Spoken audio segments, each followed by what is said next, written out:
What's up, everybody? Welcome back. I'm your host, Mickey Andrade, and this is throtl. And today we're here at Stealth EV again. We've got our 350Z electric project sitting over there quietly in the corner, awaiting us to start wiring it up and plumbing it for its electrical system that's going to drive the whole car. And the guys here at Stealth EV have been very welcoming and allowing us to actually do the work here. So today we're going to go ahead and actually get started on stripping down our modules. We removed them out of the skateboard that is basically the bottom of a Tesla car, and we've got them all packaged up here on the pallet. So this is 15 of our modules, 16 is here. So my job today, as I've been instructed by both Matts here at Stealth EV, is to remove the Tesla BMS boards. Now this is what they look like, and this comes off of every battery module that we removed from our car. You can see those here. There's one on the end of every one of these. These are complicated little guys. In reality, they're actually very simple, and I'm gonna let Matt explain what they do and what we're gonna be replacing them with. So yeah, the stock Tesla BMS boards, you know, they work on communication, and so all the logic and everything, and even how, like, what's shunting the cell voltages, they might use passive balancing. They're kind of a little more ahead of the curve. So what that is passive is actually putting like the high cell voltages to the low ones. Instead of most BMSs, they just shunt off the high voltages, right? You can just hook up to the stock cell tap plug that's on there. I mean, you could totally do that. Then you've got two plugs, you've got loose wires that get yanked out and all that stuff, right? So by putting this board in, now we just get a simple Molex plug, we got the crimper for them, you know, we put our cell tap wires on, and it just streamlines the whole thing. Because these can be swapped out so quickly, and they're, you know, fairly inexpensive too, right? So all it's doing is, I mean, there's no logic on our boards at all. I mean, it is literally just taking the cell tap voltages and the two thermistors and putting it all into one plug, so it's easier to get. So voltage and temperature. You got it. As we showed you guys in the previous video, this is actually a really simple process. In fact, when I got here, we actually knocked out another one. So we've got 2 down already. We've got 14 more to do. This is gonna allow us to send voltage to our Orion BMS. And these are very universal parts. These actually, as Matt said, allow you to run a BMS from a few different types of manufacturers, right? Or yeah, many manufacturers than just the Orion unit, which we're gonna be using. Yeah, so like even remote control car chargers and BMS boards, like some of the guys who use it for solar industry and whatnot, it's not ideal to use those because they're built for RC cars. Sure, you know, they don't have all the fail safes and stuff, but a lot of people do it. But you can. So this board works with any of those. So with the lithium BMS, Orion, you know, all basically would work with any BMS that runs on cell tap. So this thing's super versatile. So if you guys have an electric project in mind, you might want to consider these. Yeah, They're totally. super universal parts. There ain't nothing to it but to do it. You can do it! I got a lot of work ahead of me, so I'm gonna go ahead and put you guys on a time lapse, and I'm gonna start swapping these out.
One eternity later. All right, well, that's number 16. It's got its check mark, seal of approval. So I'm gonna go ahead and throw this on the pallet. That will complete this portion of the module cell tap reassignment. I don't know how you call it. But anyway, one more step in the right direction.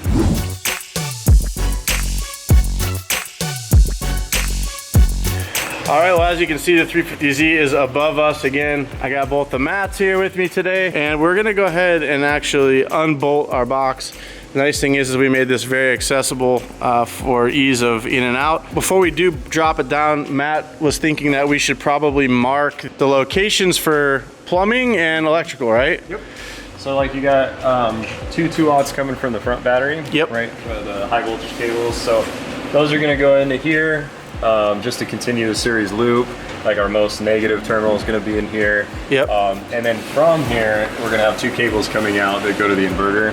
You know, we've got all of our low voltage wiring, fuses, plugs, all that type of stuff. The cooling system, I'm kind of envisioning we could probably just put that in here. That's what I originally designed it for with the Trans Am, right? Was putting the pump and everything else. There's so much room in this box. Like the module is only like this, so we've got room for the BMS, the contactors, you know, all that stuff. Like we really try to put all of those types of things in the battery pack. Like if you looked at an OEM car, the main contactor's in the battery box. You know, the BMS is in the battery box. Like it makes a lot of sense just to have it all in there, rather than have like another PDU is what it's called, power distribution unit, external. So we can build this whole thing on the bench. So we can do all of our low voltage and the contactors and the BMS, and like we can do everything just sitting on the bench. When it's done, it's just going to drop right in here, and we've got our 102 pin connector for all of our low voltage stuff. We've got nice high voltage connections that'll go to the drive unit. One would go to the front box. So it is basically an unbolt system. The only thing that wouldn't be like a quick connect would be the cooling. Okay. When we designed where we were putting this, we actually made it level with the floor pan. So this is actually the lowest point of the car right here.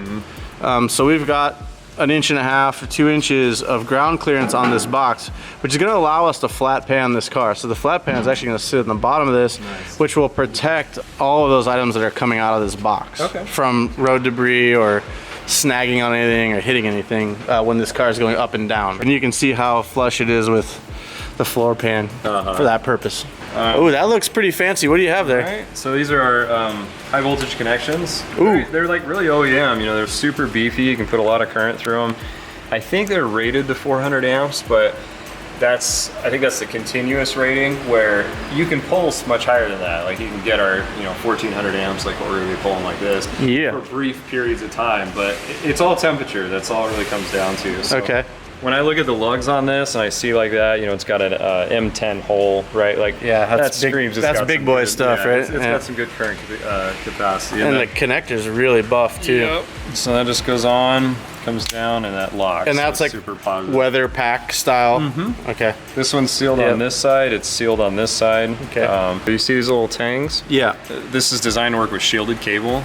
This has a part here that actually touches on the outside of all this. So you still get a transfer of your shielding of the cable through this. Oh, nice. And that goes to those, which transfers to the box. Nice. That is. Wow, I would have never even picked up on that had you not said something. And they got this little sanity plug, which we also tie in. It's really safe anyway. They're buried way in there. You wouldn't be able to touch them without a screwdriver. But when we wire that into the contactors, we make sure that those can't be live. So what is this? You call that a sanity plug, but what does it actually do? Is it a fail-safe basically? It's just a little jumper inside of there. Okay. And all it's doing is jumping these 2 wires. Gotcha. So if we put that like on the contactor line, like in the loop, we actually use one of the BMS inputs to do it a little bit more elegantly. Okay, yep. That would work. If you just tied that in between the contactor positive wire and what you're doing, that would work. It'd keep power from going to it. So this is something you sell? Yeah, definitely. Okay. Yeah, so if you guys are doing one of these conversions or planning to do one of these conversions, I want to make it very clear that Stealth EV sells a lot of these components that you're going to need, and they can help you piece all this stuff together. If you're like me and it's your first time doing a conversion, I had no idea that I needed anything like this. So thankfully we're partnered here with Matt and his business Stealth EV, and he's sort of saying, okay, you need this, you need this, you need this, and you need this. If you guys are like me and you need that type of information, Matt is a great resource for that. you guys can reach out to him by clicking the link in the description down below. He's more than happy to steer you in the right direction and sell you the goods that you need to do one of these conversions yourself. Okay, where are we gonna put that bad boy? Well, we need 2 of them, so it's a little worse. So okay, so we need to squeeze 2 of those. We're probably, yeah, I'm thinking like one, because like our Tesla module comes out to like roughly there. Yep. So I'm envisioning like we have to leave enough room to clear the car, but yep. We did one there, and then roughly the one just below it. Okay. The 2 of the wires, like I said, are going to the drive unit. To this guy. And the other 2 are going to the front pack. So from a plumbing standpoint, we've got wires that have to go up to the front, and we want to route those as high as possible away from ground, basically ground clearance issues.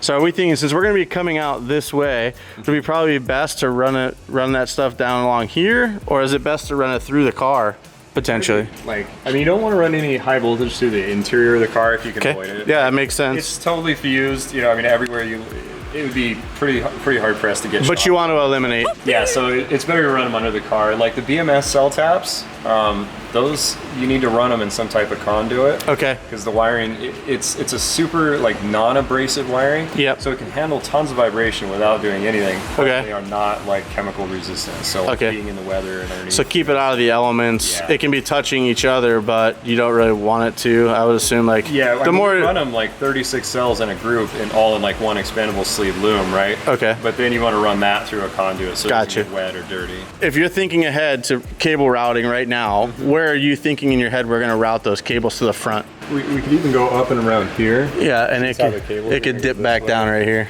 We have room here in the tunnel. Or up to try to. Duh, we got this big massive space. There's no transmission going in this one. There's no drive line. So this is actually really valuable real estate. Yes, it is. Yeah. Okay. And so, is there any merit in like welding in tubing up here, anything to run all the wiring through to keep it all concise, or is it okay just to run like the D-ring style fasteners and just mount them to the tunnel? It doesn't have to be completely waterproof. I mean, that's ideal, but like in the Volkswagen stuff, we just use PVC pipe even. Okay. Like 3/4 inch PVC pipe, because you just need something to guide it. If those wires ever got hot enough to melt or do anything more, like there's something a lot worse. Majorly wrong, yeah. All right, well, utilizing Matt's tranny jack here at Stealth EV, I went ahead and removed our battery box from the rear of the car. As you can see, there's now a big hole in the car, and that's because I've moved the battery box over here with the boys. Matt already went ahead and threaded these holes for us, and what these holes are for is to actually secure the modules that are going to be stacked in here. I've already added these bars.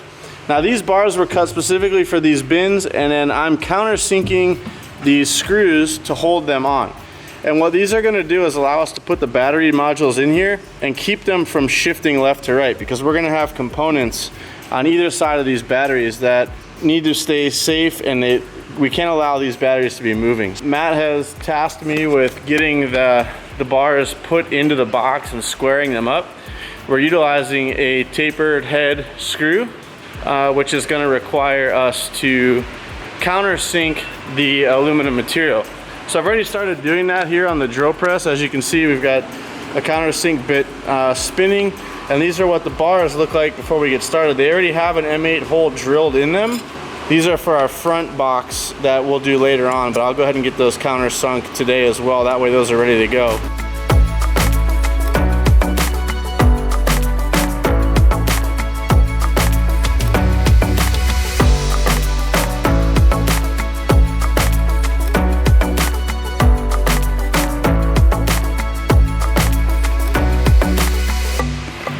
Okay, now that we've got the battery sort of stop bars in place, we can move on to physically putting one of our modules in, which is pretty exciting. This is our first module into box application so far. So what you guys didn't see was off camera, I actually had to trim down these bars just a shade, and I also had to remove 2 little ledges that stuck out to about here in this region, one on each side. So I've trimmed those back, filed them down nice and flat, and now this thing is going to snugly fit into this box.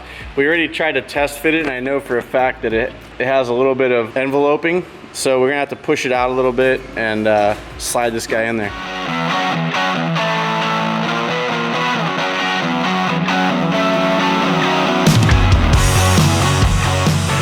All right, well, since I only have 2 hands and Matt only has 2 hands and we need all of those hands to put this battery in, we didn't film it actually going in. And I can tell you it is a snug fit between these rails, is it not? Oh yeah. This may be, Matt mentioned, the last time that we actually put this unit into the battery box because there's really no reason for it to come out, I guess. Yeah, it's in there, so we'll do like, you know, our cooling and BMS and our cell tap, all that stuff on that end, yeah. Right, so we're basically using this module as sort of our template. Yeah. To build around, because we know we're gonna be stacking batteries tall. Yep. Up the center. So that'll tell us like where we can put our BMS and the connectors and all that stuff, the fuse panel and sweet pass through. Now we can start placing equipment and drilling holes and fun stuff. For me, anyway. Unfortunately, I'm about out of time for today. These days go by very quickly, and I think I underestimated the amount of work that is actually involved in putting something like this together. I mean, this is the equivalent of basically building a ground-up car, building your engine, everything. So there's a lot involved here. So I hope you guys are enjoying this process. It's gonna be long, and we've got a lot of work still to do yet, but we're gonna end off today here. Maybe start just before I leave tinkering around with a couple placement things, but in the next installment we'll definitely show you guys all that, mounting all the connectors and all the fuses and fuse boxes and things like that. So thank you guys so much for tuning in today. If you have questions about electric vehicle conversions, please reach out to Matt at throtlVIP. All of his stuff is down below in the description box, so if you have interest, go check it out. Before you blow him up with emails and phone calls, do your research, look on the website. A lot of the information you're gonna need if you wanna do one of these conversions is already there. This has been done before, and Matt's website is pretty comprehensive. All the equipment is there. Look into it. There's a lot of information out there, but if you are ready to start buying components and things like that, that's when you pick up the phone or shoot an email. Let's not inundate this man. He's a one-man operation, so, well, a 2-man operation, because there's Matt's. Thank you guys so much for tuning in today. We'll see you in the next one with a lot more information and work to get done. Thanks for tuning in. All right, so real quick before we end today's video, I just wanted to hop on here. I know it's kind of random. I'm just kind of jumping in at the end of the Tesla Z video, but I just wanted to say thank you guys so much for the support. We just crossed an amazing milestone, which 800,000 subscribers on the YouTube channel. I mean, I remember when we were under 5,000 subscribers, and I just want to say thank you guys from me, on behalf of the whole team. We really do sincerely appreciate everyone who takes the time to watch our videos, you know, comments, gives us the likes, all that stuff. It really makes a huge difference, and it doesn't go unnoticed. You know, we're here building these awesome projects because of you guys, and I don't want anyone to ever forget that. We really do appreciate it. We appreciate everyone who supports us. So that's it. I hope you guys enjoyed this video. If you have not subscribed and you want to stay up to date on all of our builds, we've got a lot more in the works too. Ice cream truck is coming back. So thank you guys so much for watching, and we'll see you guys in the next one. Later.